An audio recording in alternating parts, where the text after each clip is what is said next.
Hi guys, and welcome to another episode of Gen Me, a podcast for Gen Z by Gen Z. And today our episode is obviously going to be around TikTok.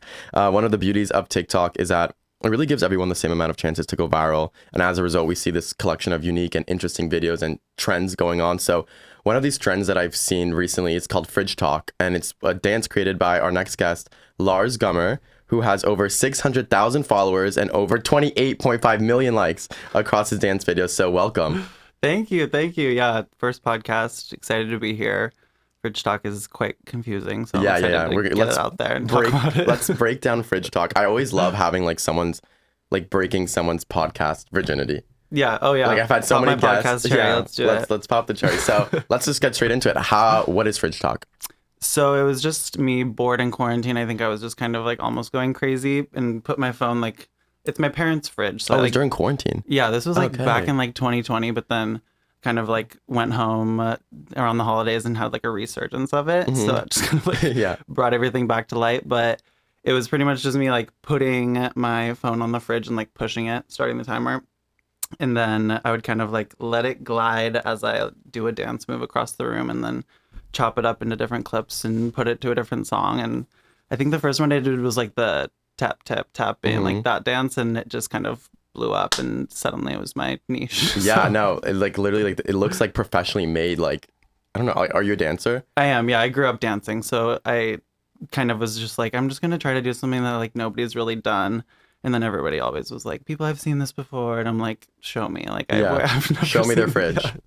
But yeah, I grew up dancing. I'm signed with a dance agency here in LA, so I'm kind of always dancing. So it's nice to have this as something that's not just going to a dance class. Yeah. It's kind of making its own kind of niche of dance. And it really did blow up so fast and intensely. I was okay, cool. Couldn't scroll TikTok without getting notifications. So many notifications. What was the cool? I didn't I saw so many celebrities comment and repost. It was. I think it was probably the most overwhelming thing, having all these people that I grew up loving just suddenly loving what I do. It was Lil Nas X, Nicki Minaj, Lizzo, Taylor Swift, literally everybody. What did Taylor Swift say? City Swift, Girls? I did. Yeah, City Girls was my favorite. JT posted me on her Instagram and was okay, but why did he eat? And I was I did eat. Because it was in a fridge. Yeah. But so yeah, City Girls posted. Who else? Yeah, Nicki Minaj. Oh, wait, did you ask what Taylor Swift said? Yeah. It was the I've had too much to drink tonight. Okay. Her putting a drunk video on her thing. So I did me dancing and falling with a glass of wine in my hand, and she was just oh my god, I'm all dead. capitals. I was gonna print it out and put it on a sweatshirt. Yeah. Maybe sell it merch. Yeah. That is crazy. It's pretty crazy. That one I remember sitting there and just having to set my phone down and look at it again and just be is this real? It's crazy. Nicki, and what did Nicki say? Nicki has just commented emojis here and there. It was just this whole Freaky Girls song that she just did. Be me and all my friends are pretty much TikTok dancers. Mm-hmm. So different parts of the songs were all different parts of the dances that we made. So we kind of put it all together. Yeah. Did that, and she reposted one and reposted one on her Twitter. She's very active. We love the support. So you basically just put your phone on the shelf, the sauce. It's shelf? on the outside of the fridge. So it's it's the on handle the outside. Is this square handle. So okay. I just set it there. Now that I have this annoying phone charm on it, it falls off, and my parents are you okay in there? I'm yeah, I'm good. But yeah, I just kind of put it on the outside of the fridge, push it, and then do what I do. But it only works on that fridge. It only works. Everyone's can we see this? And I'm you guys, I live 6 hours away. I'm in Southern California. I filmed that there, but now I film stock drafts. Oh, you have stock drafts. Okay. Fridge Talk that I push one a week. So got it. And you just put a sound over it or something, just a kind trending of sound. Yeah, or I'll do a trending sound that was trending at the time, and it'll still kind of be trending. If not, it's still people still kind of like it. Can't you put a sticker on your current fridge? I could. I just have no space in my little studio apartment here, so it's going there. It's honestly nice because if I was doing it all the time, people wouldn't be interested anymore. So it's kind of something that I do go home. You have to, it's a sacred space. Do it. But yeah, it's fun. I enjoy it. So when you're doing it, you're just no one come in the fucking kitchen. Yeah, my mom will be standing there, and I'm just kind of give her the look, and she's are you about to do it? I'm yeah. You're I'm working. I'm working. I'm Mom, I'm on the clock right now. Yeah. But it's what gets my family is when I cut the audio and then it like plays back and then they're just like in the other room hearing it. But they've been in a couple. They support it. They love it. So was that the very first TikTok you posted, or like? I was kind of doing dance stuff, just like Savage, all those like quarantine trends, but nothing that like from all those sounds. Every time I hear it, I just kind of have to be like, but like, I know I fucked up. That dance, I remember like that was like one of the first dances I learned, and I was like, okay, this is iconic. And then it just, But I started doing mostly dance content. Kind of tried to do other stuff, but no one really cared. So now I was just like, okay, I'm just gonna dance on here. I mean, honestly, stick with what works, which is clearly what it works. I mean, it's fun to do other stuff, but I feel like a TikTok, I'm just like, okay, I'll just keep this strictly dance. And did you always have like, obviously you like gained a lot of followers from all this, but like before you did like the fridge videos, like did you have a following or like a?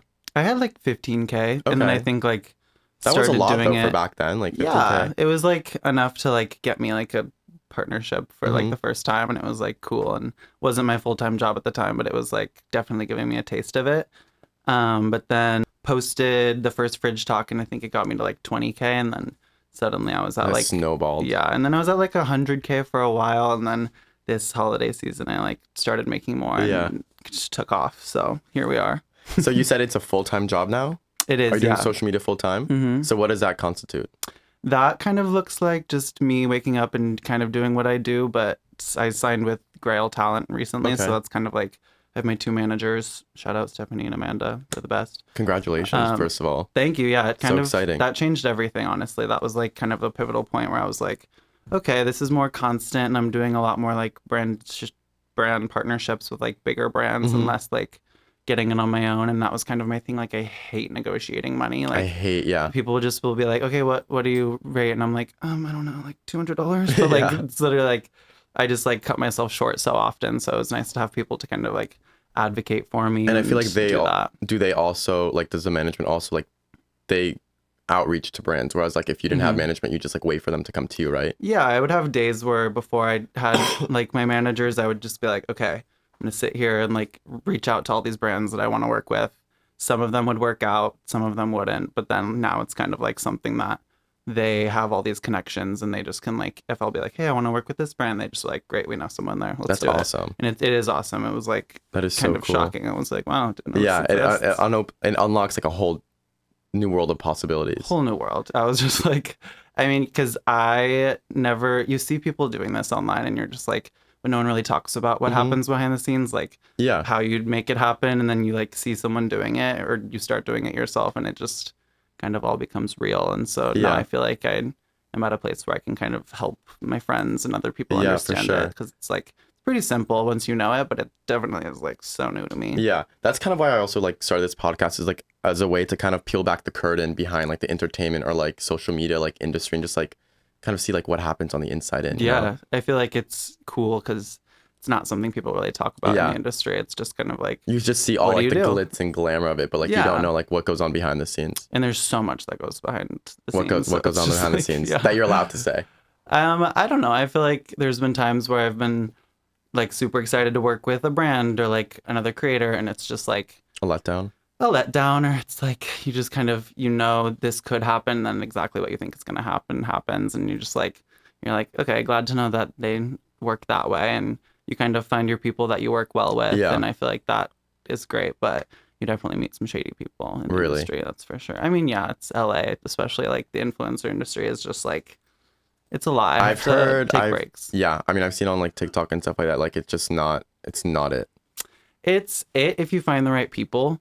I think I'm kind of finding the right people now, but in the beginning, it's just you're very impressionable. Like someone says, like, "Oh, do this," or "Let's do this together," and then all of a sudden they never talk to you again, and you're like, "Okay, cool. So you didn't want to be my friend?" Yeah. But no, I feel like now it's like you find kind of the ways to make it good and not feel like you're kind of just being like around a bunch of people who don't really care about you, because people do care about you. It just depends on who you're around. So that's true. So did you just move to LA? I moved in like 2020. Was going to Santa Monica College, and like I went to SMC too. Oh really? Yeah. Did you like it? Yeah. I mean, like I wanted to transfer to USC because I was studying. Oh, so you did that? I did that. I did that. But no, it's like if it wasn't for SMC, Santa Monica College, I like wouldn't be at USC. So yeah, I was like fully ready to do like the whole transfer thing, and then I think I was in school for fashion illustration, which was like super cool. Can't draw for the life of me, but like super cool to learn. And then I just kind of quarantine hit, and then I moved home and started doing TikTok. Yeah, and and never then went that back happened. to school. So That's funny. We must have been at SMC at the same time because it was like March 2020 or like January 2020. Yeah, I started that spring semester, and then everything went online, and like the whole semester got cut short in like April because like COVID, everything, like all my exams were canceled, and then like the whole thing with BLM occurred, and like Santa Monica was affected by that. It was just like everywhere. Yeah, down there. so they just shut down everything. All my finals were canceled, everything. So I just like I had like a 3-month semester. It was great. I mean, the campus is beautiful, and my class was great. But it was just kind of like, I remember when I was like doing my classes online and paying rent and like working at this like bakery, I was just like, what am I doing? I had to pay now? rent when I wasn't even living in LA anymore during COVID too. I just was like, I just need to go home and reassess. I literally had been in LA for like 2 months, but I feel like now then I kind of got some more connections. I mean, I'm a big believer everything happens for a reason. COVID kind of shot me in a direction that I would feel like needed to happen anyways. So I was just kind of like, okay, I'm just gonna let it happen. That's so funny. Like all these like big like people that I've interviewed like on TikTok also, they're just like, if it wasn't for COVID, I wouldn't be here today. I mean, you don't really get that time to just like have all day to create content. But also it enabled TikTok to become TikTok. Oh yeah, no, that was like the whole, my dad loves to talk about. He's like, there's the most amount of people. It's the most used app, which is cool because it's just like, I remember when it was like Musical.ly and I was like doing like little transitions and it was just like, it's like, I am Peter Pan. Exactly that. And my mom was like, why don't you take it seriously? I was like, because it's cringe, Mom. Like, I don't want to do that. Like, it's so It's cringe until you make it. Until you That's what I tell everyone. It truly is until you like get some recognition. Or I think it's cringe until you stop releasing or until you stop making things cringe. Like, I think I always was just like, I'm cringing because I'm not doing that. Like, if I was doing that and someone saw that, who cares if they think it's cringe? Like, I'm having fun. Like, I just had to be like, you're making your bag. You're making. No, we could curse. Fuck. So going back, so like, what's your daily routine? Daily routine, pick me up one of these almost every single day. Oh my God, iced coffee? ASMR, that was crazy. I know. Iced coffee, I like to walk. From where? From Bluestone Lane. Okay. They're one of my like partnerships. I like to go like work out, just kind of like some sort of movement, whether that be like going to the gym, going for a walk, going to yoga. But then it's normally just like a couple hours of creating content, stuff that like... For you or for brands? For kind of both. I feel like if I'm creating content for myself and I have stuff to create for a brand, I'm just gonna like kind of do it all at the same time, vice versa. But create some content, always try to like get some friend time in. That's really important to me. And yeah, I've been really into making dinner.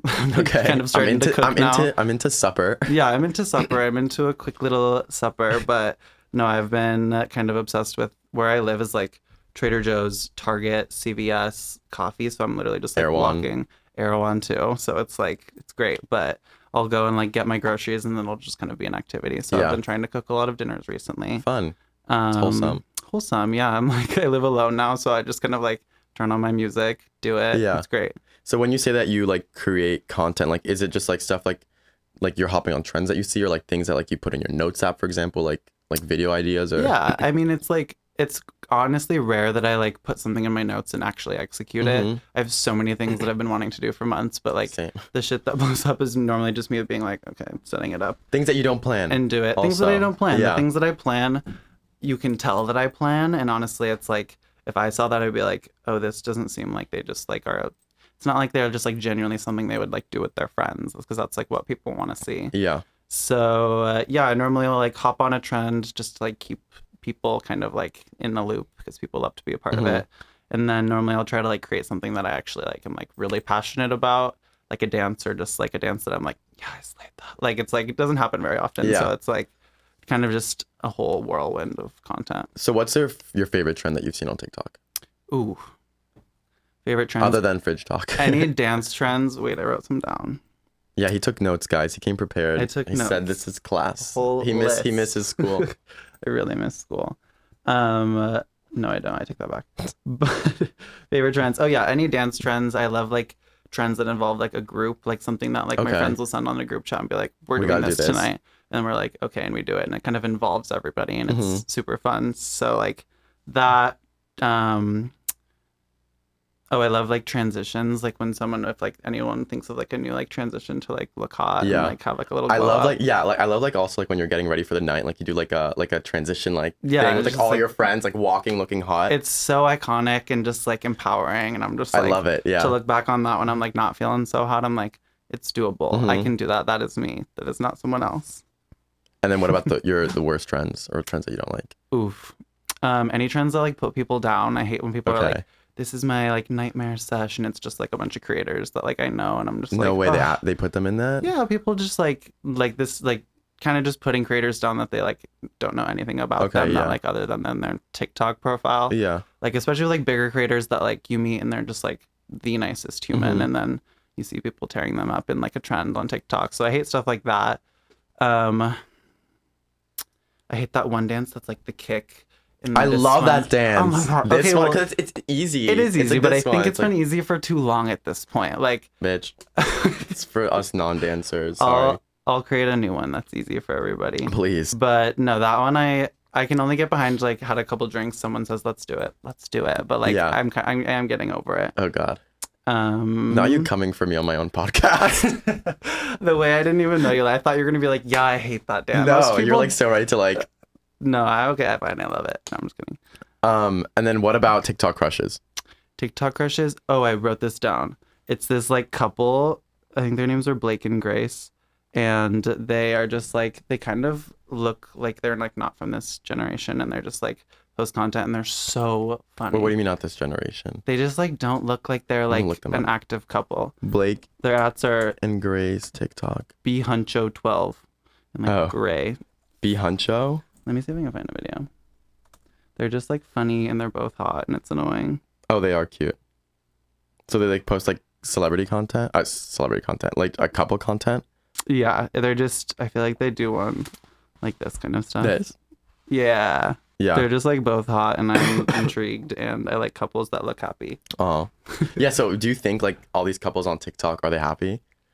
I think so. I think it's hard to like fake happy. I think you can kind of tell when a couple isn't like doing so well, but like, I just get so intrigued with all this like couple drama that I'm just like sitting there. Or all like the family TikToks, like the the Doherty Dozen. I don't know how to pronounce them. Doherty Dozen? No, I don't. Tell me about them. You've definitely seen them on TikTok. I'm just like, no way. Like, how can like a whole family? They're like 12 kids. Oh my God. You've never seen this girl? I'm showing it pictures. Oh, yep. Have definitely seen them. Oh my God, yeah. Yeah, you know. So I don't wonder see them like, often though. Huh? I don't see them often. They're all over my For You page. I don't know why. Oh God, but I just like wonder if like all these like families that make TikToks, like, you can't enjoy that.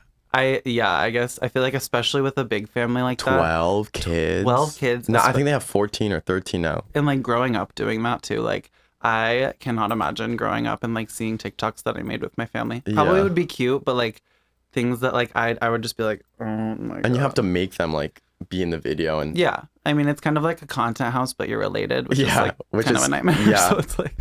So where are you from and like how many siblings do you have? I'm from Santa Rosa, California, kind of like Bay Area, Napa Valley wine country vibes, but chic, very Pinot Noir. But yeah, I have 4 siblings. I'm the youngest of 4, so kind of grew up with everyone around, which was nice. And they're all kind of spread out, so like San Diego, Santa Barbara, New York, so kind of make my rounds, which is nice. But yeah, they're great. I love them. And are you originally from Sweden, right? No, just my family is. Okay. I like. Well, because your name is like very Swedish. Lars. Yeah, my brother's name is Sven, so it's like very, very Scandinavian. But I've never been to Sweden. I can count to 10 in Swedish, but I'm not gonna do it. So it's funny because I'm Swiss. I'm like, so everyone always gets our countries. Yeah. I would not everyone. I'm like mostly Americans. Like they're just always like, oh my God. Swedish? Yes. Yeah. Or like, do you speak Swedish? No. I'm like, no. I wish. Maybe one day. Maybe I'll go there and I'll have like my Swedish cousins like teach me in Swedish. Yeah. But I don't know. I feel like I try to hop on like Duolingo or whatever it's called. Yeah, to, Duolingo. Learn a different language, and like I'm just like, okay, this is not for me. Have you ever like tried to learn Swedish? I've tried. It's kind of like something that I'd rather learn like from someone. When I'm doing it by myself, I just kind of laugh at myself, like I sound stupid. But it's a cool language, and I definitely like want to go and feel like I'm able to like, I'm Swedish. I want to fit in. I don't want to be like that American kid who just like comes to Sweden for fun. Do you have the Swedish passport? No, but I should probably get one. Got it. My cousins, we like follow each other on Instagram. We don't talk very often, but like I'm always just seeing them, and I'm just like, damn, that looks like fun. You should bring fridge talk to Sweden. Hell yeah! It sounds like a Swedish Wait, IKEA term. is Swedish, right? Very. Love IKEA. Literally, go to IKEA in Sweden. A little IKEA partnership. Yes. IKEA, if you're hearing this. Yeah, and like literally, just like fuck up some fridges in IKEA. I'm so down. There's like so many fridge companies that have been like, hey. Oh, really? Yeah. And there's like, and I think the fridge that I use to like do it is like an LG fridge. LG's the best fridges. Right. And I reached out to them. I was like, it's literally my initials. Like, let's do something. Let's partner. And they didn't respond? No. But never losing hope. Never losing hope. I always like copy and paste and change it and send it a couple months later. So what are like some of like the coolest opportunities you've gotten through TikTok, or that you've experienced through TikTok, and if you have any upcoming ones too? I think it's kind of always been something where it's so many different opportunities, but like the first one I got was like Dua Lipa's manager like posted she posted something that was like, make a dance to levitating, put this hashtag on it, and like you might be in the music video. And so then I like did that, and then I got an email from this guy, and I was like, said he was Dua Lipa's manager, and he was like, we would love to have you like in the video, which is just putting the TikTok, like I don't have to like go film or anything. So that happened, and my dad like looked him up on like LinkedIn. He was like, yeah, it's actually our manager. So that was pretty cool. I just did a campaign with Drink Poppy. Do you know those like prebiotic sodas? Wait, I've seen you on their like they have like little posters. I was in New York. Yeah, they were. It was by like the New High York Line, and LA. right? Yeah, they were. Yeah, everywhere. I was like, wait. I was literally like, that's so cool. It was probably it was my first like kind of modeling campaign. Like I'm not a model, but like they found you from TikTok. Like, yeah, I did like I'm obsessed with them, by the way. They're just like the whole brand is all like the nicest people and everything. So I remember like getting a poppy from Erewhon and like taking like, I think it was like a picture, like a 4-square little edit of me, and I like wore an orange outfit and drank it and just like posted it like it was a collab, but like there was no payment. I was just like, this is fun. Yeah. And so then they saw that and like reposted it, and then like over time I was on their PR list, and they were like, hey, we're doing this campaign, it's self-shot, if you want to like take a picture with the can, like might be on some billboards, like just like let us know. And so then I was like, hell yeah. And I like, it was like the last thing I did before I was like with my management. So it was kind of like my last kind of like hurrah, like did it on my own. And it was like pretty cool to just have my like really good friend Kayla shoot it, and we like edited it and just sent it out, and then suddenly we were like walking around LA and New York, and that must be got crazy. To see it. It was like so gratifying to see like, oh yeah, it was like probably one of the coolest things I've ever done. Wow. And my brother lives in New York, so he was able to like come to the launch party in New York and like get to see everything with his girlfriend, and it was really cute. That's awesome. And is there anything coming up that you're allowed to say? Maybe I'm like kind of talking to a couple different brands to like do some TikTok content for them, just like keep things kind of flowing, and maybe some live events, kind of stuff like that. Awesome. I love to like come with me to this event. I just went to a Jack Harlow concert with Live Nation, and that was like super cool. So kind of stuff like that, but I'm very open to anything at this point. It's like kind of a clean slate to just like do whatever. So just kind of doing things like podcasts or campaigns and just trying to stay busy. So how is it like being like an like gay on TikTok basically? Like it's super slay, as we say. Sorry. No, that rhymed. That rhymed. But no, I love it. I feel like it's important to like use my platform as someone in the LGBT community that can like educate and inspire my followers, and like especially like my younger followers, because I'll see like these kids, like young kids that are like just kind of like experimenting with dance and stuff, and they'll be like I didn't dance before I saw your videos, and like literally makes me want to cry. They're so cute, and it just kind of stuff like that I'm like, I feel like if I wasn't kind of advocating for it, I would be wasting my platform. Yeah. So it's super cool, and I feel like I'm like partnering with like LA Pride, which is super cool. So I did like really? They had like a music festival. Okay. Did you see anything about that? It was like during Christina Aguilera, right? Yeah. And it was super cool. I like did content for that, and it was just so cool to like be with everybody and like also kind of be working. So it was cool. Yeah, I had an interview earlier today too, and we were just talking about like how now like TikTok has given so much representation to just like minorities. Like when I was 18 years old, like I didn't really have anyone that I could look up to like that was also gay. True. And like I thought I was just like, there's no one like me. Like I felt like alone. Like, oh yeah. But now on TikTok, like there's just like so many, like it's like tailored to you. it's kind of crazy. There's so many different kinds of LGBT creators. Like, I feel like just within like the dance niche, there's so many cool people, and then like makeup, lifestyle, everything, and you like meet these people in real life, and they're just like the coolest people you ever meet. So I'm very thankful to be a part of it on TikTok and like do these like pride campaigns. Like did one for Lizzo, and she like reposted it and duetted me, and like I was just like, this is so cool. Yeah, she's like, just love it. I love Lizzo. Love Lizzo. I was going to say that, but I was just like, I don't know. That's not where I'm trying to go with this. No, we love Lizzo. Talk about Lizzo all day long. We love Lizzo. But guys, Lars knows Shay. Shay, we were talking about you before. Which is like, he's also like a dance TikTok creator. So it's just like the community that's like, that you guys like form in a way. Like it's just like such like I feel like a close-knit community. Like I think so. I feel like it's such the gay like community on TikTok. And then kind of you like follow these people, and then you become friends in real life, and then like everyone kind of knows each other, and it's super cool. But just because like I feel like everyone's kind of creating. I feel like most gay creators are like super authentically themselves too, which is just kind of something that like you grow up trying to do, and it's like something you struggle with, and then when you're suddenly praised for it, it's like, okay, awesome, I'm just gonna keep doing this. So I feel like it's inspiring to follow all of these like gay creators who also I would have loved to look up to at the time when I was young, but like now I can be friends with them. So that's cool. And that's like the thing, like as creators, just like knowing that like what we didn't have, we are now those people. Oh yeah. Like we are now those idols, and not idols. Yeah, I guess like idols are like people that people like look up to. Yeah, people, you get comments sometimes it's like, you're my idol, and you're just like, it's comments like that. I'm just like, that makes up for all the nasty comments people like to leave. What's like the weirdest DM you've ever gotten? Oh my God. I was filming in my apartment that I used to live at. It was like this rooftop that I would film at. It was like in Hollywood, so like a lot of traffic kind of going by. And there's always cars that would like sometimes honk at me because they just have like a perfect view sitting in traffic. And I was always like, someone's going to see me and like comment on a TikTok and like know where I live. And then I like wake up one morning and like a bunch of people sent me this TikTok that was like on their explore page of this guy like filming me like on my building, like dancing, and like tagged me and like knew who I was. It was just so terrifying.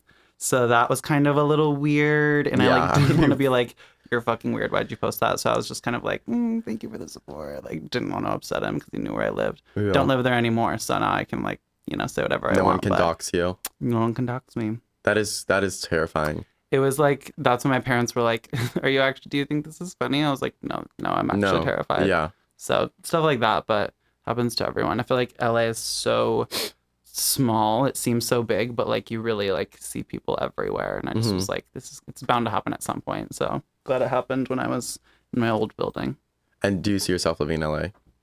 Yeah, I think so. I think the place I'm at now I love and could stay forever, but definitely like want a backyard and a dog, and if I can't do that here, I'll do it somewhere else. But Santa Rosa. Yeah, Santa Rosa. You don't want a New York moment for like a little bit, a year or two? I don't know. I'm like, I might be living there for a couple months next year, so I'm like, I could do that as something like just like a little bit of time, but I don't love, every time I go to New York, it's so much fun, but like as soon as I get back, I'm like, oh, New York, and then I'm like, wait, but I can drive my car and be in the sun. And it's like this thing where it's like, I love it, but I definitely wouldn't live there long term unless I had like, you know, a great apartment. But I feel like it's just easier to like, I like the space that LA provides. Yeah. So it definitely has a lot more space in New York.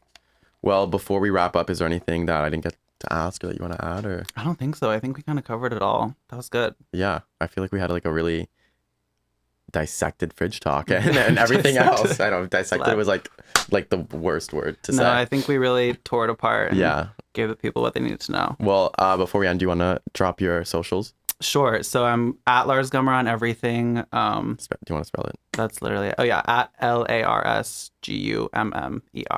Perfect. And my podcast is Gen Me Podcast. You guys can find it on Apple Music, Spotify, YouTube, and other audio streaming platforms. And my Instagram is DanaDaniel33, and TikTok is Daniel.Dana. So thank you, Lars, again for coming on. That was so much fun. I had a great time breaking your podcast virginity. Ditto. I feel like I needed to happen at some point. Glad it could happen today. And thanks for listening, everyone. Stay tuned for the next episode. Bye.